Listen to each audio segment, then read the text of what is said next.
Part 3 मेरा देश मेरी माँ। एक वाक्य में उत्तर लिखिए। भारत पर दुश्मनों ने कब आक्रमण किया? भारत पर दुश्मनों ने 1965 को आक्रमण किया। मेजर को तुरंत किसका स्मरण हो आया? मेजर को तुरंत मातृभूमि का स्मरण हो आया। भारतीय सेना के लिए किस नहर का क्षेत्र चुनौती की दीवार बना खड़ा था? भारतीय सेना के लिए इच्छोगिल नहर का क्षेत्र चुनौती की दीवार बना खड़ा था। इच्छोगिल नहर को तोड़ने के लिए कौन तैयार थे? इच्छोगिल नहर को तोड़ने के लिए मेजर तैयार थे। मेजर ने किसका परवाह नहीं करते हुए मोर्चा संभाला? मेजर ने मौत की परवाह नहीं करते हुए मोर्चा संभाला। मेजर आशाराम त्यागी ने मातृभूमि की रक्षा में किसकी बाजी लगा दी? मेजर आशाराम त्यागी ने मातृभूमि की रक्षा के लिए प्राण की बाजी लगा दी। मेजर ने अधिकारियों से क्या कहा? मेजर ने अधिकारियों से कहा, मेरी माँ तक संदेश पहुँचा देना। तुम्हारे बेटे ने गोलियां सीने पर खाई है, पीठ पर नहीं। मेजर आशाराम त्यागी ने किसे दिए हुए वचन को पालन किया? मेजर आशाराम त्यागी ने माँ के दिए हुए वचन को पालन किया। 2-3 वाक्यों में उत्तर लिखिए। सैनिकों को तुरंत वापस आने का आदेश अचानक क्यों दिया गया?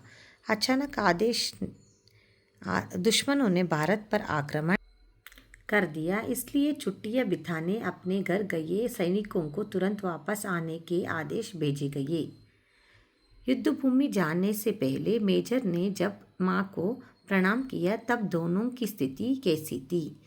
युद्धभूमि जाने के पहले मेजर को जब सूचना मिली तो जाने की तैयारी कर उन्होंने माँ के पैर छूकर प्रणाम किया।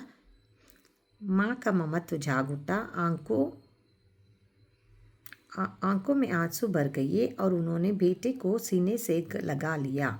मेजर का गला भी रुध गया, पर तुरंत ही मातृभूमि का स्मरण हो आया।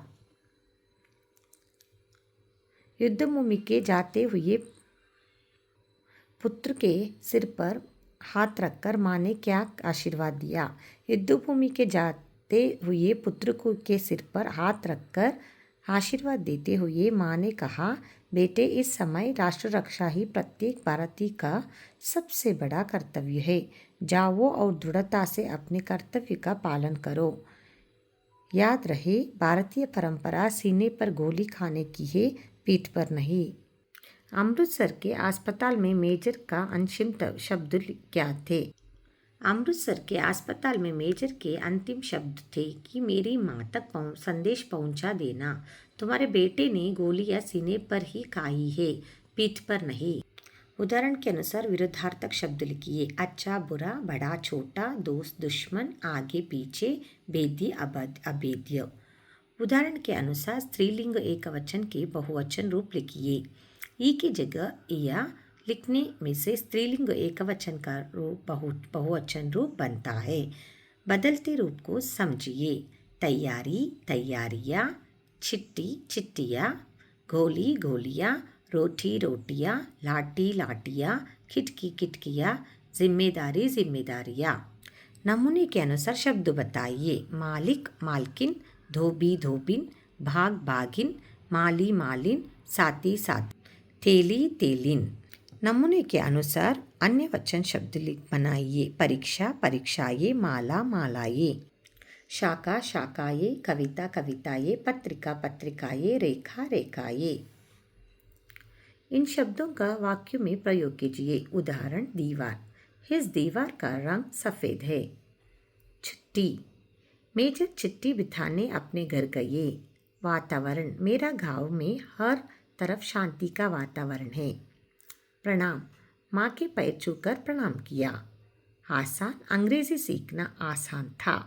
गोली, मेजर के पेट और हाथ में गोली घुस गई।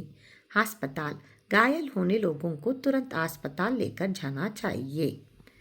कन्नड़ या अंग्रेजी में अनुवाद कीजिए। राष्ट्र रक्षा करना हमारा सबसे बड़ा कर्तव्य है। Protecting our country is our foremost duty. भारतीय परंपरा सीने पर गोली खाने की है, पीठ पर नहीं। Indian traditions is facing bullet on chest, not on the back. युद्ध भीषण रूप से फैलता जा रहा था. War was spreading dangerously. Major पर देशभक्ति का जोश पूरी तरह छाया हुआ था.